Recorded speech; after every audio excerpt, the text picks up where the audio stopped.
그분은 돌아가시기 전에 과거의 사사로운 감정을 뛰어넘어서 하나로 뭉쳐 수구 보수 기득권 세력의 정권과 싸워서 정권 교체 꼭 하라고 당부하고 가셨습니다. 오늘 이 장면을 아버님이신 김대중 전 대통령께서 보셨다면 뭐라고 하실까요? 그분이 이제 보신다면 네. 그래도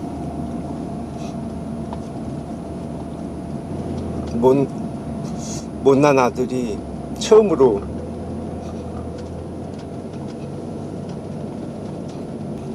옳은 일 한다고 대견해 하실 것 같습니다. 16년 만에 여소야대 국면이 됐는데 좀 어떠셨어요? 호남에서 저희가 성적이 나빴던 것은 아쉽지만 야단을 맞아야 될, 혼이 나야 될 입장이었고 네. 다만 조금 아쉽다면 심판을 받아야 될 입장에 있던 현역 의원들이 예. 오히려 수혜자가 된 그 부분이 좀 아쉽긴 하지만 호남 지역에서 이번에요 국민의당 지지가 꽤 많이 나왔어요. 뭐 사람들이 이번 선거는 패자는 있지만 확실한 승자는 없다. 자신들이 잘해서 얻은 것이 아니고 네. 더불어민주당이나 국민의당이나 네. 승자라고 부르기 어렵다. 착각하고 자화자찬을 하고 누가 1등 공신이니 뭐니 이런 소리 하면서 이 자만하다가는 금방 또 상황이 바뀔 수 있다. 반사 이익으로 얻은 표란 것은 순식간에 또 그렇죠. 다른 데로 옮겨갈 수도 있는 것이니까요. 호남 지역의 공천이 잘못됐다 이런 평가 분석도 언론엔 좀 나오는데요. 식당 사태라든가 여러 가지 혼란스러운 게 있어서 네.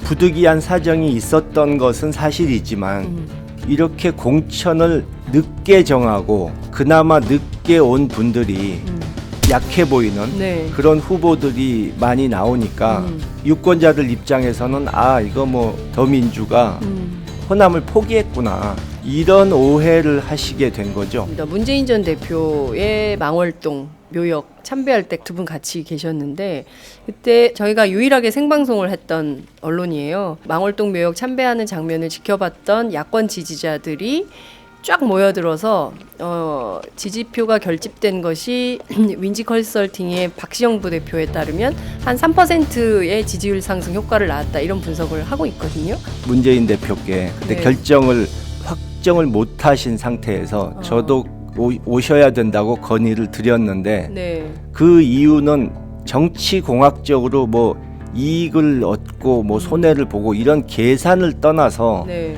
그게 원칙에 맞고 정정당당한 그런 정치다. 제1야당에 네. 그래도 가장 유력한 대선 주자란 분이 네. 광주를 방문조차 못하는 상황이란 말이 나오면 그거는 뭐 당의 위신이 땅바닥에 떨어지는 것이고 또 어려운 상황을 피해간다는 그런 인상을 주는 것 아닙니까? 네. 그러니까 정정당당하게 정면 돌파하는 게 옳다 하는 그런 생각에서 건의를 네. 한 것입니다. 첫 방문 기념 방명록에 이런 말씀을 쓰셨어요. 노무현 정신, 김대중 정신은 하나입니다. 라고 명명한 이유는 어디에 있습니까? 노무현 대통령님이 대통령 되시기 전에 좀 뵀었고 사실 그때 누구한테 말은 하지 않았지만 저는 정치를 하는 입장도 아니고 또 정치적인 오해가 있을까봐 가까운 몇 사람 외에는 말을 하지 않았지만 저분밖에는 대안이 없을 것 같다. 왜 노무현이라는 사람에게 그렇게 주목을 했습니까? 그러니까 아무래도 네. 지역주의 타파라는 명분이 있고 제일 중요한 것은 정체성이 네. 우리와 맞다. 그러니까 특히 그분이 2001년 그 언론사 세무조사 때 네. 언론사들의 공격받을 것을 두려워하지 않고 이 하실 말씀을 다 하시는 걸 보고 네. 감동을 받았죠.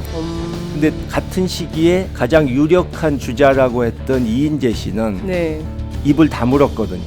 정체성이 굉장히 중요하다. 정체성을 굉장히 강조하시는 것 같습니다. 당연히 두 분의 생각이 민주주의, 인권, 지역 화합, 또 한반도 평화 네. 이런 부분에 대해서 똑같고요. 네.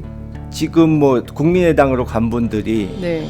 김대중 정신을 그리 가져간 것처럼 네. 말씀하시지만 김대중 정신이란 것은 뭐 개인이 마음대로 소유하고 가지고 갈 수 있는 것이 아니지 않습니까? 그리고 그분들의 정치하시는 행태가 전혀 김대중 정신과는 맞지 않는 자신들의 정치적인 이익만을 네. 생각하는 그런 태도이기 때문에 네. 사실 그 당은 네. 김대중 당이라고 불릴 수는 없는 것이죠. 안철수 당이라고 불리면 또 몰라도 선거 끝나자마자 바로 그 당대표 선거와 관련해서 김종인 대표에 대해서 합의 추대? 뭐 이런 얘기가 나오고 있는데 김홍걸 위원장은 좀 어떤 입장이세요?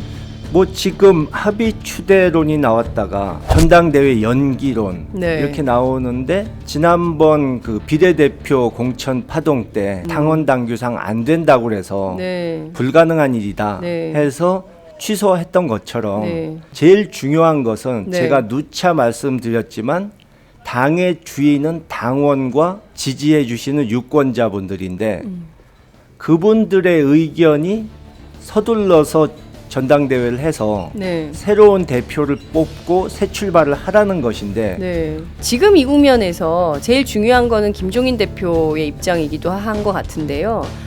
여러 언론과의 인터뷰를 해서 내가 당에 할 만큼 역할을 했다. 일단 그분의 의중이 중요한 것이 아니라 네. 당 대표를 새로 선출할 당원 지지자 여러분들의 뜻이 중요한 것이고 또 당원 당규 원칙을 지키는 게 중요한 것인데 네.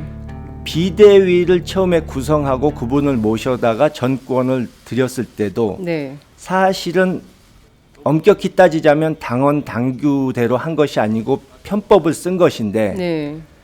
그때는 뭐 비상시국이라 그랬다고 치고 이 비정상적인 상황을 너무 오래 끌고 간다는 건 말이 안 되는 거죠. 또 아무래도 임시 지도부, 투표에 의해서 선출되지 않은 지도부가 네.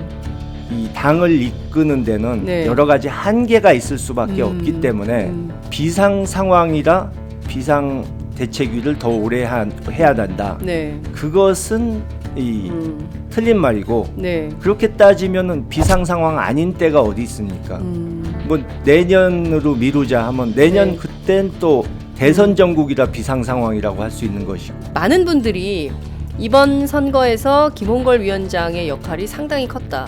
이번 총선과 내년 대선만 생각하고 뛰고 있습니다. 일각에서는 그런 얘기도 해요. 김홍걸 위원장 당대표 출마하는 거 아닙니까? 이런 제안도 있는데 어떤 정치적 행보를 계획하고 계십니까? 먼저 제가 뭐 공이 컸다는 것은 굉장히 과찬의 말씀이고요. 네.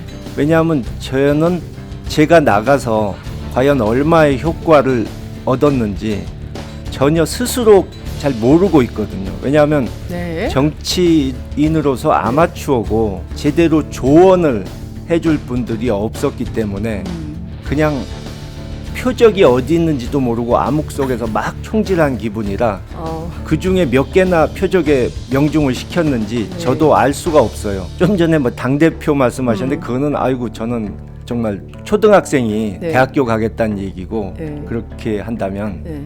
사실 준비가 안 된 상태에서 나서서 제가 얘기하고 다닌 것은 네. 이 일반인의 상식에 입각한 그저 합리적인 비판이었을 따름이고 새롭게 탄생하는 정부에서는 어떤 역할을 하고 싶으세요? 그저 소원이 있다면 네.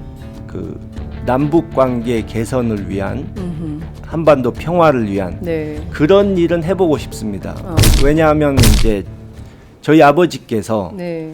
이 못다 이루신 꿈이 있는데 그게 이명박 정권, 박근혜 정권에서는 완전히 퇴보해가지고 그 업적이 막 무너져 내리고 있기 때문에 네.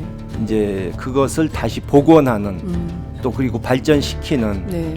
일이 꼭 필요하다고 생각하고요. 내년 대선이에요. 당 내부에서 좀 구체적인 국민들께 구체적인 비전과 대안을 보여주기 위한 새로운 어떤 뭐 섀도우 캐비넷이 됐든 뭐가 됐든 그런 준비를 좀 해야 되는 거 아니냐라는 지적도 있는데요. 그 점은 좀 어떻게 보세요? 단순히 그냥 박근혜 정권, 새누리당 정권이 지겨우니까 바꾸자 네. 이런 소리만 할 게 아니라 네. 우리가 집권하면 어떤 걸 할 수 있다 하는 것을 제대로 보여드리는 게 중요하고 네. 실제로 집권을 하게 된다면 네. 과거에 여당을 해본 분들이 많이 있으니까 네. 그때 부족했던 부분을 이제 뭐랄까 반면 교사로 삼아서 네. 정권 초기에는 정말 서툴러 가지고 네. 뭐가 뭔지 모르는 상황에서 밀리년 보내고 네. 그랬는데 예. 이번에는 정권 초기부터 확실하게 그렇죠. 개혁 작업을 시작해야 된다고 생각합니다. 그렇군요. 대선이 사실